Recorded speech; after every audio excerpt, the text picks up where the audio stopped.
I see Robert Kennedy in a lot of spaces that I wouldn't see the usual politician.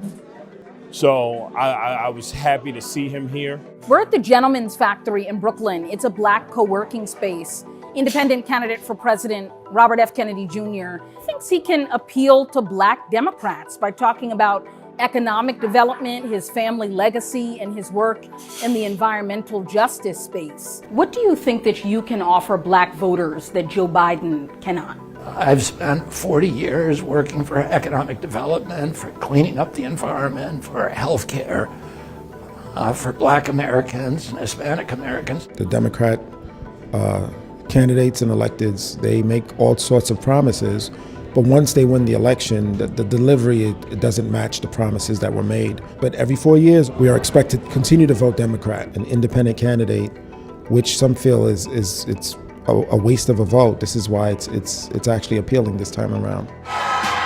According to surveys, in the last 40 years, RFK Jr. polls higher than any third-party candidate with a substantial 15% of the potential vote when matched up with Biden and Trump nationally. RFK Jr.'s support from Black voters and longtime Democrats illustrates a fracture in the party and the power of the legacy of the Kennedy family name.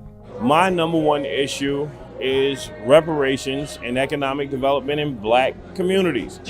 Joe Biden was elected largely in part due to the racism in America that was highlighted by the George Floyd killing. And he did not pass the legislation. We're still in a bad place to the point where if Black people didn't show up to the polls, I wouldn't blame them.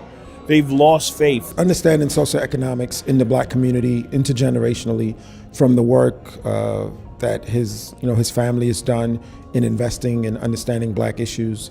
This is something that he's continued in his campaign and something that's good to see. Few believe Kennedy will be a real threat to the major party candidates, but his support from a historically strong Democratic voting bloc of Black voters could hurt Biden's chances in November. At the same time, many associate him with his conspiracy theories. We're being poisoned, and that is what we ought to be focusing on. Well, you can never agree with everything, but for the most part, I agree with his ideas.